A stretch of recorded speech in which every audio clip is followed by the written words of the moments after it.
forced to exploit clients. I think all the major banks need to use this as a cautionary tale. A senator's affair with a teen is deemed unethical. I'm asking him to resign as a matter of choice. Protests turned deadly in South Korea as the president's impeachment is confirmed. Plus, research suggests your dog can outsmart you. Shares of TD Bank took a dive, the biggest loss since the 2008 recession, on a day where a CBC News investigation into that bank intensified. Earlier this week, TD employees told us they're under incredible pressure to sell customers unnecessary products. Since that report, the emails kept coming. More employees with more claims of ethically murky practices. But more troubling, some employees say they may have also broken the law. Jacqueline Hansen has our story.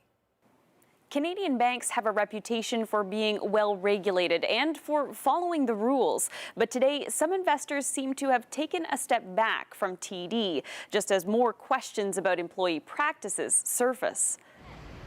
Earlier this week, CBC's Go Public team reported that 3 TD employees complained they are under intense and constant pressure to squeeze profit from customers by selling them products they didn't need. I feel bad. I feel bad for what they're making me do. Now, some employees say they have broken the law, trying to meet sales targets and keep their jobs, upgrading customers, extending lines of credit and credit card limits without customers' knowledge, a violation of the Federal Bank Act. In an email to CBC, TD disputed the claims, saying the environment you describe is very much at odds with how we run our business. Tonight, the CEO told CBC the company is committed to listening and responding to our colleagues and customers, adding that the bank is in the business of trust. But for this marketing expert, that's not enough. So I think the first thing TD has to do is come out and acknowledge that, look, there may not be a fire, but there's a lot of smoke here, and we need to do an investigation. The situation is already being compared to that of Wells Fargo. The giant U.S. bank was fined $185 million after thousands of its employees made up bogus customer accounts to hit sales targets. The situation is different, but there are some parallels between them, and it caused a lot of problem for a long period of time. Credit ratings agency DBRS says it's watching TD Bank closely, but in a statement today it said, at this time, DBRS does not anticipate any rating changes for TD emanating from these allegations. If there's no real support in the market, you get, stocks can run up strongly, and when they get hit, they really get hit quite strongly. Bill Harris and the investment fund he works for invest in TD. He doesn't expect a long-term impact to the bank's reputation or to its profit. Sort of a third of earnings now come from the U.S. and multiple business lines, and this is really not enough to move the needle. But some investors and customers will watch TD's next moves closely. Some analysts say it could spur other banks to launch proactive investigations into their own practices to avoid costly days on the stock market and potential long-term damage to their brands. Jacqueline Hansen, CBC News, Toronto. To read more about the allegations from TD employees and our original investigation, head to cbcnews.ca. Our Go Public team will have more on this story next week. It's not unusual to hear Canada's economy added jobs or defied expectations, but the type of job is what's surprising in today's report. In February, more than 100,000 full-time jobs offset the loss of part-time work, a net gain of 15,000 positions. British Columbia, Saskatchewan, and Manitoba saw the most jobs created. Canada's unemployment rate dropped to 6.6%. Some senators are calling on one of their own to resign. It comes a day after the Senate ethics officer released a damning report about Ontario Senator Don Meredith that his sexual relationship with a teenage girl violated its code of ethics. Katie Simpson has more. Several of Don Meredith's colleagues lined up to speak out, calling on the senator to resign. I'd be very disappointed if he walked through the doors at the Senate again. The demands follow an explosive report by the Senate watchdog, who found that Meredith broke the Red Chamber's ethics code by having a sexual relationship with a teenage girl. Lise Ricard found Senator Meredith drew upon his weight, prestige, and notability of his office to lure or attract a teenager who, by virtue of her age, was necessarily vulnerable. Does anybody believe that this morning? Meredith, who is also a Pentecostal pastor, met the girl when she was 16 at a Black History Month event. When first questioned, he denied they had a sexual relationship, but later conceded after the young woman, known as Ms. M in the report, presented graphic social media evidence. I'm asking him to resign as a matter of choice, not as a matter of force, to frankly avoid the disrepute that will come to his conduct, his family, consideration for Miss M, and also the Senate and his peers. Meredith did not respond to interview requests today, but he did speak with at least one other senator. He's considering what his next steps will be, but when I spoke to him earlier, he had not made a decision. When CBC News visited a home that phone records indicate is Meredith's, someone inside gave this response. Know that I suggest you investigate in terms of race. And everyone makes mistakes and things happen. This is a personal matter, not the matter of Canadians. If Meredith does not resign, the Ethics Commissioner can suspend the senator, but it's unclear if it has the legal power to expel him. The Prime Minister, who is in Texas, reserved judgment on the matter, but did issue this warning. Every politician in Canada, senator or MP, or at any level throughout our orders of government, needs to conduct themselves in a way that is worthy of the public trust placed in them. Ottawa police looked into the allegations when they first emerged in 2015, but investigators closed the case and did not lay any charges. Katie Simpson, CBC News, Ottawa. An Amber Alert was triggered in Toronto this morning after a car was stolen from a driveway with a 4-year-old in the back seat. Police say the girl's mother started the car to warm it up and went back to the house to get another child. When she returned, the car was gone.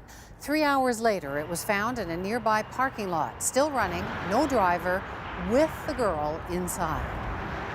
The family's relieved and in good spirits. Christina's in good health. Police later warned parents not to leave kids in cars alone, ever.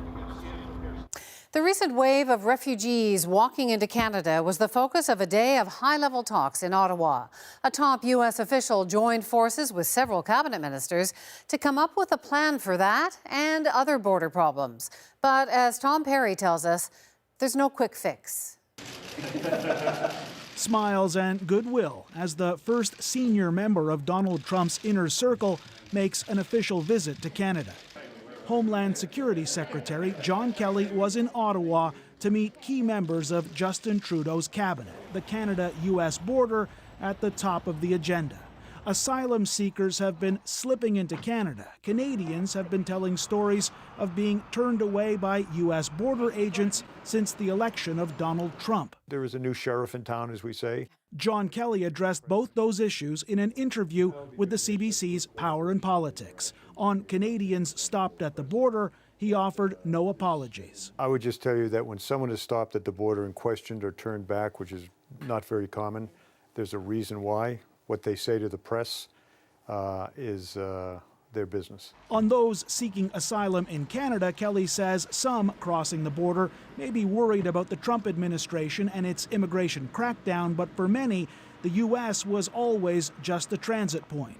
We have a sense that they wanted to come to Canada anyway, and they were able to get through, get visas to the United States, and that's how we see it. But for all the talk, today's meetings produced no immediate solutions. No one is suggesting the construction of a wall along the Canadian border. Canadian officials say for now they'll work with the U.S. to figure out what's driving the recent influx. The critical thing is to make sure that we have a complete and detailed picture on both sides of the border about what exactly is happening here. Both Canada and the U.S. are still trying to figure out what to do, trying to understand why this is happening now, and waiting to see whether the number of migrants goes up when the weather gets warmer. Tom Perry, CBC News, Ottawa. While the new U.S. Homeland Secretary was here, the Prime Minister was still in Texas, trying to strengthen another important part of the Canada-U.S. relationship, business. As the CBC's David Cochrane tells us, Justin Trudeau's strategy requires a careful balance. The charm offensive that has been focused on Washington moved to Texas, where the Prime Minister met with the state's governor. Make it official. The senior Republican senator from Alaska, and a roundtable of energy executives focusing on a common theme. The ties between our two countries are economic, but also strategic. This networking is critical to the government's U.S. relations strategy, whether it's being done by Trudeau or one of his ministers. What's important is that as a strategy, we expand and deepen the network of people with whom we do business in the United States and with whom we are connected. I'm talking about mayor to mayor, premier to governor, legislator to legislator. It's all part of the balancing act Trudeau has struck at this energy conference in Houston, defending Canada's economic interests. Anything that creates impediments at the border, extra tariffs or new taxes, is something we're concerned with. While trying not to offend Donald Trump. We're Canadian. We get along with everybody. That will be put to the test as the Americans have made their NAFTA intentions clear. What could be better than going into a negotiation where the fellow on the other side knows he has to make concessions? The tactic continues to be to focus on the deep economic ties and the $2.5 billion in cross-border trade each day, while avoiding direct criticism of the Trump administration on issues such as immigration, climate change, or even NAFTA. There are always going to be points of disagreement between neighbors, and the important thing for me is to focus on how we can move forward in a constructive, productive way.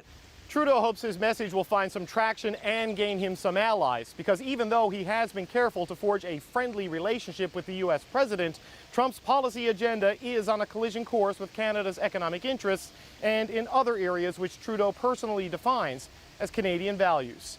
David Cochrane, CBC News, Houston. After a rocky start, there's only one province left that hasn't signed a healthcare funding deal. A dramatic shift in just 3 short months. Talks failed back in December, and New Brunswick was the lone province to strike a separate deal. First, more Atlantic provinces signed on. The Territories, then Saskatchewan and BC too. Today, 3 big provinces made deals of their own, leaving Manitoba as the holdout. Catherine Cullen has our story.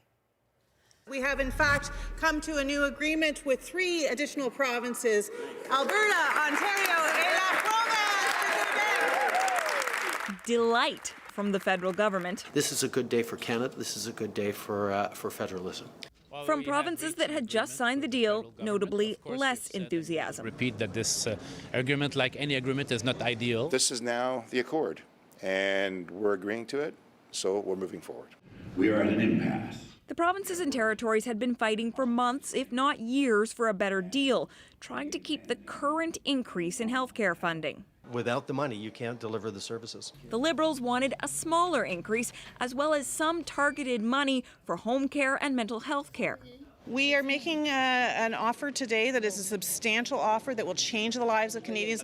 Since then, the federal government took an approach critics call divide and conquer, negotiating with the provinces and territories individually. 12 have now agreed to what is pretty much the same deal as December, which we think is a great compromise. I want to be very clear. I would not have left a single dollar on the table for our patients' care. That's for sure. Each province seems to be getting a little something extra too, though nowhere near the large amounts they were calling for. Today, Alberta got $6 million to fight the opioid crisis. Ontario has expectations too. In our case, social housing is important, and the federal government recognizes that too, and so we'll be able to work with them on that score. The lone holdout, Manitoba, has said it wants more money for Indigenous health and to fight diabetes. Federal Health Minister Jane Philpott is optimistic. Well, I suspect we'll be hearing soon from Manitoba. The new funding agreements are good for a decade, but there are still discussions to come about how effectively the provinces spend the money, and that could be a touchy subject. Catherine Cullen, CBC News, Ottawa. Coming up, the CIA's intrusive hacking tools are now an open secret. It becomes like the wild, wild west. We find out the implications for spies, business, and you. Plus, microplastic particles in the oceans and in your food. More trouble for Canadian transportation giant Bombardier, already facing heat over a government bailout and repeated contract delays. Now the company is facing a bribery scandal. Bombardier has confirmed that several of its employees in Sweden were questioned by police. One, a Russian national, has been detained on suspicion of aggravated bribery. Investigators are trying to figure out if the employees funneled money to Azerbaijan to win a major rail contract. Bombardier says it's cooperating with authorities. A top official at the United Nations says the world is facing the largest humanitarian crisis since the end of the Second World War. We stand at a critical point in our history.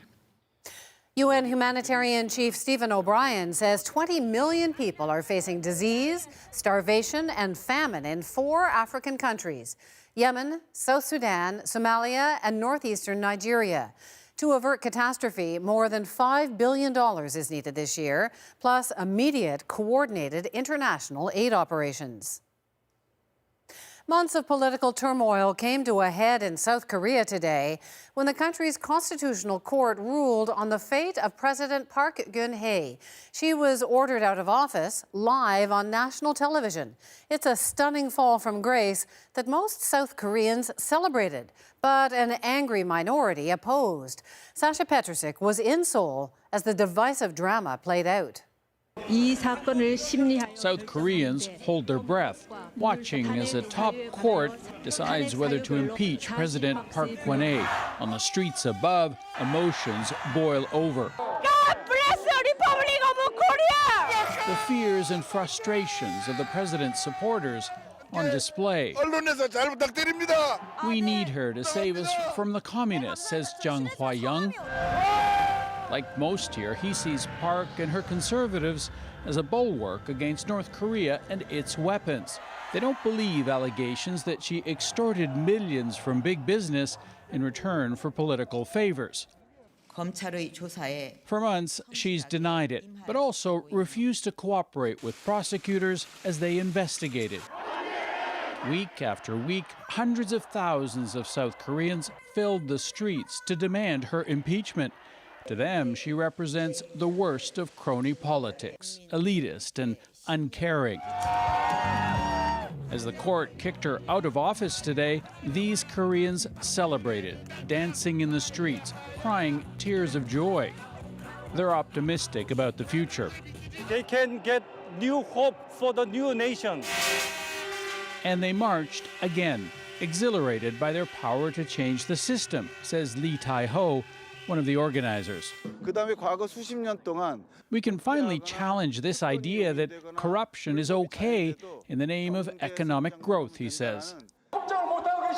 Park supporters reacted with violence at the verdict. At least 2 people died.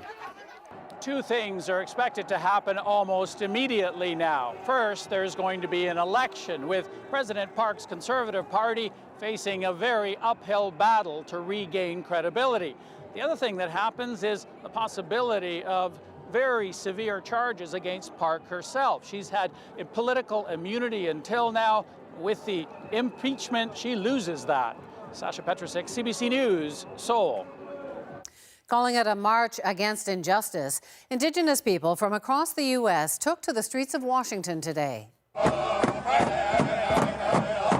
Hundreds of people, led by members of the Standing Rock Sioux, paused in front of the Trump Hotel as they walked to the White House. They're protesting against the president's decision to revive the Dakota Access Pipeline and calling on Donald Trump to respect Indigenous rights to water, land, sovereignty, and culture. A cultural treasure has been found in the mud of an Egyptian slum. Pieces of a colossal statue. It's believed to be of Pharaoh Ramses II, who ruled Egypt more than 3,000 years ago. Archaeologists will try to find more fragments of the statue and restore it. After weeks of intense debate, there has been a decision on the future of whales, dolphins, and porpoises at the Vancouver Aquarium. The Vancouver Park Board has voted to ban live displays of those captive animals. It's expected to take effect in the middle of May. There are currently 3 such animals that live in the aquarium. It's not clear whether they will be moved. While a few of us may groan about changing our clocks an hour forward on Sunday, one province is considering doing away with it.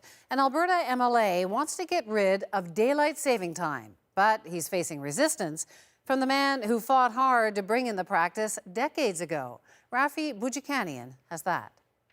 In the summer, Bill Creighton enjoys watching soccer behind his house late into the evening. He was one of 2 Calgarians who crusaded to bring daylight saving time to Alberta in the late 60s. It's not like we're in California with every night's nice and warm to sit out.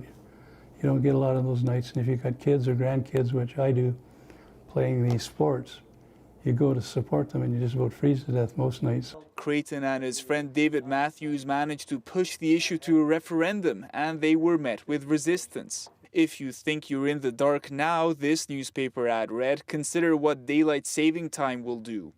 A yes vote for daylight saving time will mean an extra hour of morning darkness in the fall, read another, sending young children to school in the cold and damp twilight zone of early morning. Creighton and company eventually prevailed, but now Alberta's provincial legislature is set to hear from a private member who wants to abolish daylight saving time.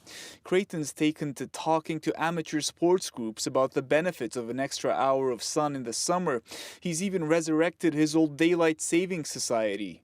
I certainly didn't expect to be doing this 47 years later. Also caught off guard by the debate, some Calgarians who use spaces like this one for a lot longer into the evening in the summer. Would you be annoyed if they went ahead and did get rid of it? I'd probably get used to it, but I'm just kind of used to the spring forward, fall back thing. So anything that maximizes sunlight for me is good.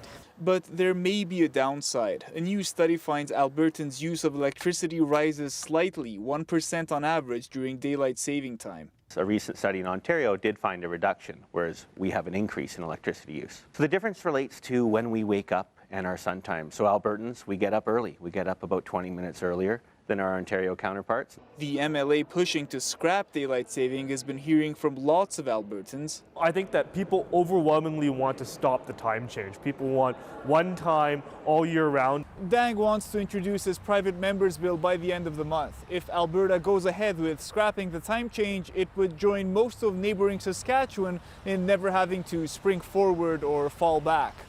Rafi Boudjikanian, CBC News, Calgary.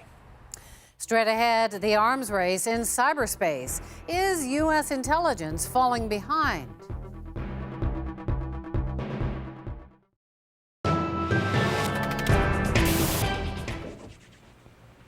And this is something else that's in use now and will one day be a part of every home. It's called the video phone. It's very simple to use. Pick up the dial, punch the buttons, and I just press a button, and here I see Lloyd. Hi. Hi, Sandy. And how are you? I'm fine, thank you. I can't see you yet. You can't see me? You No. can just punch up a button. There. Oh, there you are. See, There you I'm are. right in front of the lens. Beautiful. Mm-hmm. Very good, but I can control this. If I'm off center, you can't see me anymore.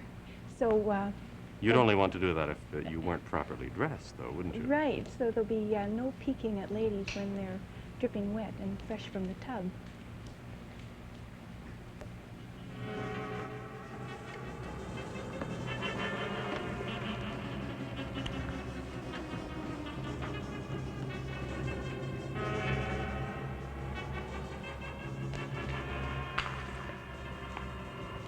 Say, what's going on here?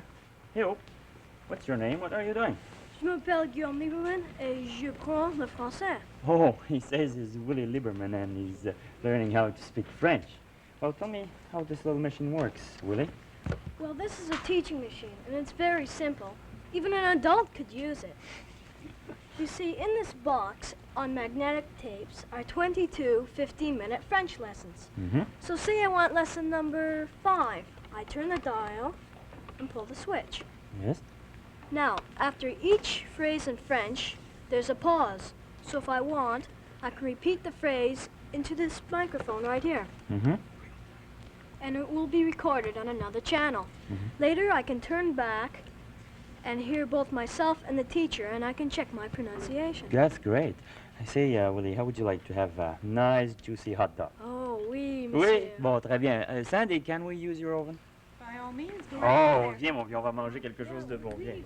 Viens avec moi. Lloyd, Willie's machine is not experimental. It's actually being used in schools today. Well, now here, Sandy, I see a very old and a very beautiful painting. It looks great, but I don't quite see the point. What's this got to do with the future? Well, it is very beautiful, I agree, and it's real. It was painted by Albert Cuyp, and it was painted in the 17th century and now hangs in the art gallery in Toronto. It's worth about $20,000. You see, some things won't change. Ovens and telephones and teaching aids make it newer and more progressive. But this painting represents something which is very dear to us. And that something, in a word, is art.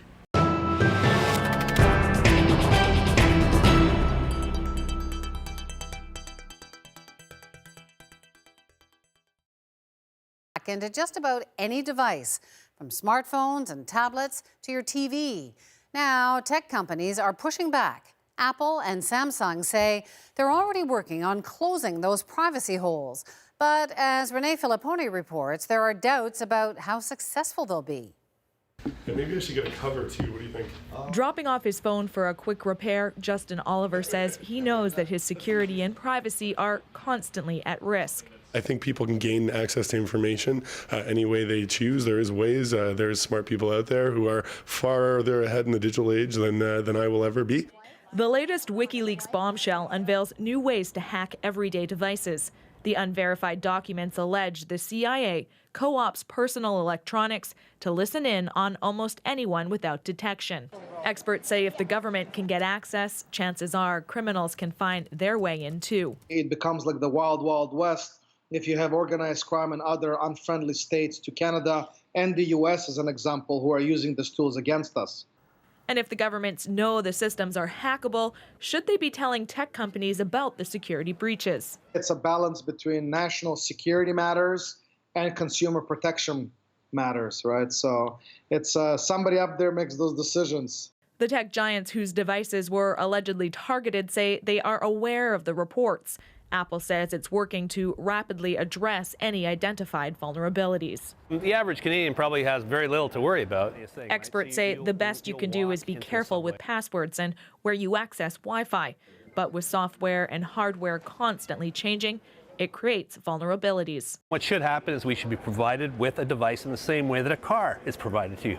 We don't expect the car to crash. We don't expect the phone to be hacked. The hackers are getting smarter. This cybersecurity company focuses not on prevention, but detection. We have, like all enterprises today, accept the fact that you are going to be or have already been breached. And so how quickly can you detect them? How quickly can you find out if this purported breach is malicious or not, and what the impact is? Nobody's certain what new threats might be out there. Put up a wall, and a criminal or a government will find a way to breach it. Renee Filipponi, CBC News, Toronto. This was just the latest in a series of leaks of the U.S. government's most guarded cyber espionage capabilities. Meanwhile, cyber spies in other countries continue to work under the cover of relative darkness. And it raises a question. In the daily digital struggle in the shadows, is the U.S. falling behind? It is extremely worrisome that this kind of very sensitive information is just being thrown out there by WikiLeaks. This alleged leak should concern every single American in terms of the impact it has on our national security. If people are worried about their privacy and companies are worried about their products, American spies are worried about their edge. This is CIA's Edward Snowden. That big. This is huge. In 2013, Edward Snowden famously stole and selectively leaked the NSA's surveillance tools. Last year, a shadowy group tried to auction off what it said were NSA hacking tools. And now it's happened to the U.S. again, courtesy of WikiLeaks. They claim to be a transparency organization. I wish the hell they would emphasize transparency in some of the world's autocratic nations rather than one of the world's great democracies. WikiLeaks has held back the CIA's actual malicious code so far, but cybersecurity experts see a different problem. I am Paulo Shakarian. I am the CEO for Cyricon.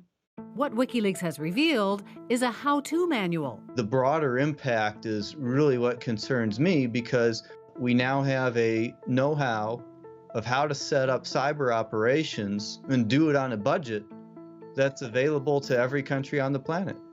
It's a know-how that was painstakingly built up over years, not just by agencies, but also by a seemingly endless list of government contractors. My name's David Kennedy. I'm the founder of TrustedSec and Binary Defense, and I've been in the security industry for a very long time, focusing on offensive techniques, how you break into computer systems, and how do you defend against them. For those who study security vulnerabilities, the rise of private contractors in the U.S. has come with security risks. So you have all of these different contractors, which have really been the cataclysmic fall of almost all of the different data breaches that we've seen. Snowden was a contractor. The CIA investigations that are currently happening with the FBI are focusing their efforts on contractors. So it really appears that contractors are things that we need to focus on. WikiLeaks says they got a hold of these files after they'd been circulating among former government contractors out of the CIA's control. This is a historic act of devastating incompetence. Fair to say U.S. spies see things differently. So I'm Alex Finley. I used to be an officer in the CIA's Directorate of Operations. It's probably a difficult and demoralizing time, I'm guessing, for people who are still on the inside. For Finley, the fact that WikiLeaks dumped these files, the same outfit that released hacked emails during the election, suggests the real source of the CIA's stolen files was probably Russia. When the entire U.S. intelligence community comes out in agreement, which doesn't often happen, comes out in agreement and says, we think that Russia has influenced the election, I find it hard to disagree with that, because I know inside the internal process of actually putting something like that together and getting everybody to agree, it's quite rigorous. And yet here we are. Some U.S. spooks have a similar view of Snowden, who beams his anti-surveillance message from exile in Moscow. History reminds us that governments always experience periods in which their powers are abused for different reasons. No American intelligence officer ends up in Moscow on accident. Either the United States or Moscow makes sure that that doesn't happen. It's not on accident. So I don't think that the Russians have stopped in any way. I think they have continued with their typical modus operandi of propaganda, influence, and recruiting people. The fear is that while Russia kept its focus on the U.S., American spies have spent the past 15 years preoccupied with chasing terrorists through war zones. The money that came in and the personnel who came in and the way that the bureaucracy was built as a response has been clearly focusing the agency in that direction, on the war on terror. Rightly so. I mean, clearly that needed to be addressed. Unfortunately, what's happened when you do that is you're developing very different skills. But while American spies may now be pivoting somewhat to deal with Russia, they are stealing enemy cyber secrets. If you look at the CIA documents, there's actually a group within the CIA called Umbridge that focuses on understanding code from other adversaries like Russia, like China, that focus on the techniques and tactics that they use. So we definitely have their intelligence, we have a lot of their code, we have a lot of what they leverage. We just don't disclose that or publish it. U.S. adversaries, meanwhile, have gained something by shaking public trust in the U.S. government. Let's assume for a minute that maybe there was a third party, like a foreign intelligence service that provided this information to WikiLeaks. If that foreign intelligence service had sort of got all they could out of the information, they could either discard it or they can use it for propaganda purposes, which may have been the case here. If I was an adversary, this is exactly what I would do. With or without fanfare, the more these breaches happen, the more cyber weapons proliferate. WikiLeaks sees its own CIA leak as a warning. It is impossible to keep effective control of cyber weapons. If you build them, eventually you will lose them. They are just information. But it's clear a cyber arms race is well underway. And as long as it continues, any world power that opts out is defenseless. Up next, something completely different, how tiny bits of plastic are getting into the food chain. The washing machine, while it's cleaning your garments, it's also slowly breaking them down. It's a silent invasion that's raising alarm. Plus, you may think your dog is smart, but could Rover be downright conniving? Time for the day's business numbers. The TSX rose slightly. The Canadian dollar was up 1/4 cent. In New York, the Dow gained 44 points and the price of oil was down 79 cents a barrel.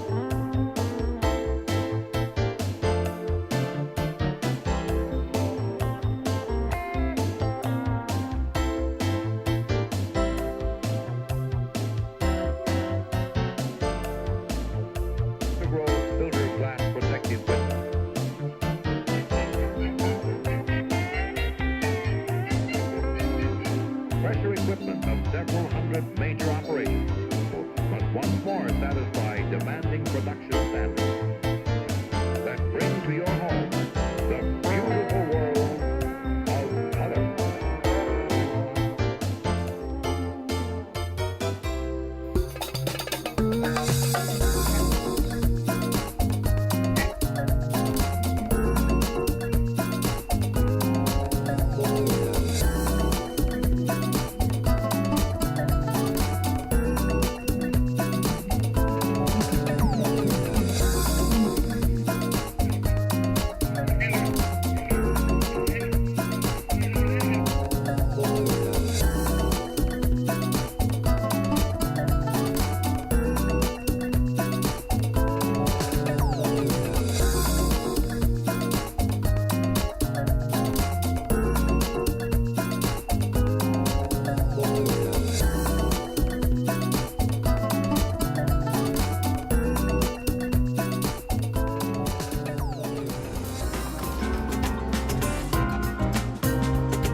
we're encountering a pollutant that's unlike any other pollutant we've really seen before. This is not a chemical pollutant, it's a structural pollutant. By the end of next year, you won't find any products with microbeads in Canada. The synthetic balls found in soaps and facial scrubs were deemed too toxic for the environment. But those beads may just be one part of a growing problem. Microplastics that end up in the food chain from our cars and clothes. Greg Rasmussen has more. So I have 3 seed nursery systems right here. So how many oysters are we talking about? Right now, 50 million. A vast abundance of oysters feeding and growing in these nutrient-rich waters. Bain Sound is the premier place for growing oysters. As they feed, though, shellfish here and around the world are also ingesting tiny pieces of plastic. Most too small to see with the naked eye. It certainly has become a topic of discussion and research. And so it's something that as an industry we need to know. Are there microplastics in our oysters? If there are, what levels would be safe? This university lab is trying to answer that question. We're finding the fibers in almost every shellfish. So here we've got some labeled oysters. Plucked from carefully chosen beaches, shellfish are taken to this lab. Then they're chemically broken down to reveal the microplastics left behind. So when you take an oyster and digest it down and filter it, this is what you have left. So this is essentially the guts of an oyster on a filter paper. Researchers are finding plastics inside and even wrapped around the plankton at the base of the food chain. We don't know what the risk is of microplastics from an ecosystem level or from a human consumption level. We don't know a lot about how microplastics might affect food safety or food security. We have our work cut out for us. It's staggering just how much plastic is being added to the world's oceans. One estimate puts it at a garbage truck full every minute of the day. Car tires spin off plastic particles as they wear. Another source? Clothing. The washing machine, while it's cleaning your garments, it's also slowly breaking them down. Concern about plastic fibers from clothing is becoming a big issue for the textile industry. Canada's Mountain Equipment Co-op just announced it's donating $50,000 to research how their products release microplastics and what can be done about it. It's the first time the co-op's ever directly funded scientific research. We can work upstream with manufacturers, as we've done sort of at different periods in our history, to change the way things are made, either the materials going into them or construction, manufacturing methods, to once again try to reduce that footprint of the product. For now, household wastewater and its microplastics ends up in places like this. Put that through a filter and then see what kind of microplastics we have in there. At this BC wastewater treatment plant, researchers are looking at how much plastic is coming in with the sewage and how much is escaping. It's a very troubling time from a global conservation perspective because we're encountering a pollutant that's unlike any other pollutant we've really seen before. This is not a chemical pollutant, it's a structural pollutant. They stick to everything. Back at his lab, Ross's team uses sophisticated equipment to separate the plastics into different types and trace them back to their source. Researchers say by 2050 there will be more plastic in the ocean than living creatures. Recent samples off the coast of BC are showing up to 25,000 tiny pieces in just 1 cubic meter of water, stoking worries about the impact on the food supply. It's something that we might as well start and deal with now because it's a long-term process. Adding urgency to the task of deciphering the impact of so much plastic on the world's oceans. Greg Rasmussen, CBC News, Deep Bay, British Columbia. Now we'll go from microplastic to something else that's small and strange. Miniature suits of armor for cats and mice.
You almost start having imaginings of a movie where there's the mouse that needs to go out and take out the cat on behalf of the community of mice.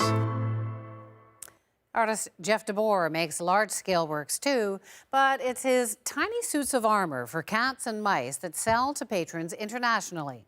Some people in the art world have belittled his output, but to him, it's not just a lark. It's an expression of something that may be inside all of us.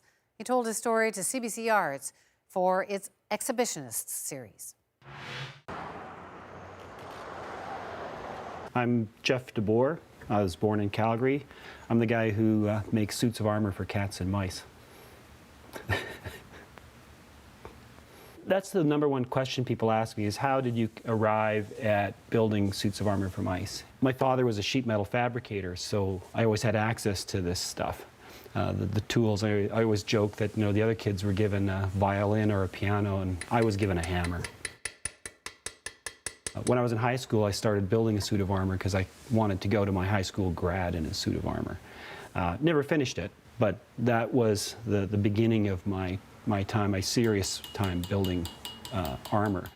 What happened when I built the first suit of armor for a mouse, that happened in 1986. I think the mouse sort of becomes a symbol for the underdog, and I think that having experienced that underdog life throughout my life in school, there's a strong connection to that little creature that, given a chance, given a piece of technology, you almost start having imaginings of a movie where there's the mouse that needs to go out and take out the cat on behalf of the community of mice. So the suit of armor is a transformation vehicle. Like it's something that only a hero would wear. You know, my earliest memories of going to the Glenbow Museum and seeing the suits of armor, and there was something magical or mystical about that empty form that contained something. So what did it contain? A hero? Do we all contain that in ourselves?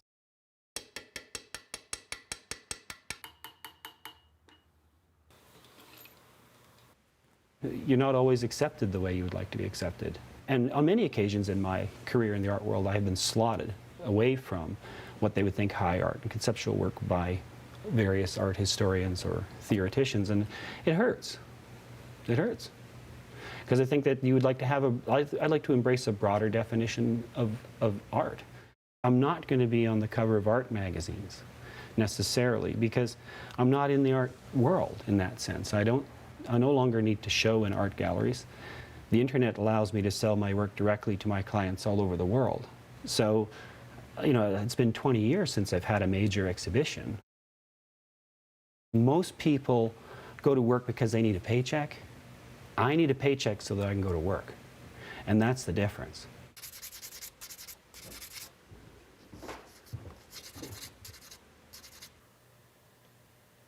We might think that armor is sort of a negative image because it sort of evokes war or that sort of thing, but it's also a beautiful thing. It's an object of beauty, and people react to the beauty of that object and also the sheer ridiculousness of it. What I find fascinating in the age of the internet is so many people from around the world will email me and thank me for doing this.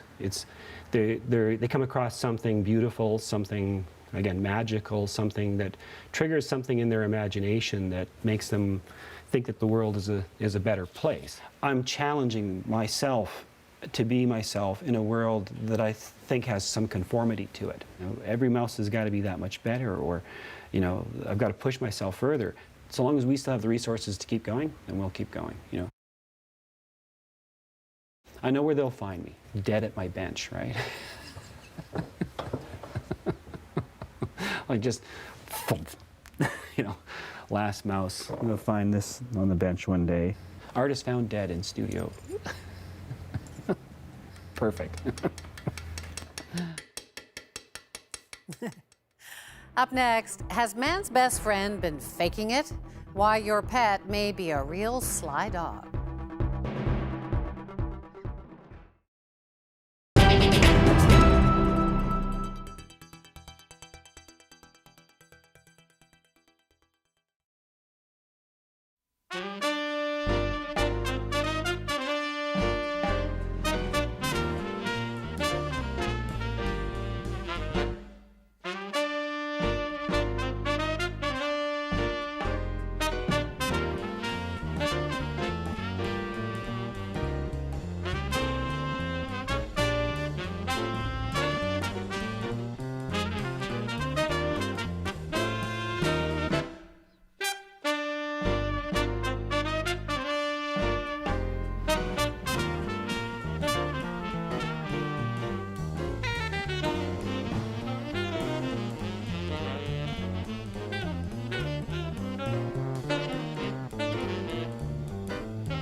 Research suggests a more selfish, sneaky side to our noble companions. Ron Charles has more.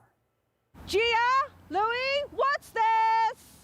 What's this? The dogs under Christina Daco's care are quick to respond to cues, especially when there's treats involved. Right. Dogs are like children. They're like 4-year-old children, and they're very intelligent. Researchers at the University of Zurich in Switzerland suggest that intelligence can include a bit of sneaky conniving to get at the ultimate treat. The researchers introduced 24 dogs to 2 humans, one who would always give the dogs treats, the other who always kept the treats for themselves. Then the dogs were presented with 3 boxes, one with nothing under it, one with a sad, dry treat, one with a tasty sausage. The researchers found that more than could be coincidental, the dogs brought the treat giver to the box with the sausage, but brought the treat keeper to the empty box. It seems that the dogs had figured out how to cheat the person who always cheated them out of treats by taking them to an empty box. Associate Professor of Psychology Daphne Buchbaum says if the dogs were trying to convince a human there were no treats available when there were, that's a higher level of intelligence. The ability to think about false beliefs, so to sort of understand that people can believe things that aren't the true state of the world, is considered a pretty sophisticated reasoning ability. So traditionally we think that children don't really develop this ability until they're about 3 to 5 years old. The researchers were trying to determine how much our friends like Chase here understand our emotions and motivations. The pitfall with this kind of research is that the dogs could simply have been reacting with trained behavior. Maybe they just learned, you know, this person gives me food and this person doesn't, and acted accordingly. And so to say that they're definitely capable of deception, you'd want to build on this work. She says what makes this study promising is that several of the dogs involved brought the treat-keeping human to that empty box on the first go, which suggests they are sharper than we thought in getting what they want. Ron Charles, CBC News, Toronto. Working from home has its benefits and its challenges, like when you're discussing the political complexities of the Korean Peninsula live on the BBC. And this happens. The question is, how do democracies respond to those scandals? And what will it mean for the wider region? I think one of your children has just walked in. I mean, shifting sands in the region. Do you think relations with the North may change? I would be surprised if they do. Pardon me. My apologies. That's political science professor Robert E. Kelly being cute-bombed by his own kids in the middle of a Skype interview. The video has now been viewed millions of times, proving once again kids are just better at the internet than the rest of us. I hope you enjoyed that as much as I did. That's The National for this Friday night. For news at any hour, you can always go to cbcnews.ca. I'm Wendy Mesley. Thanks for watching.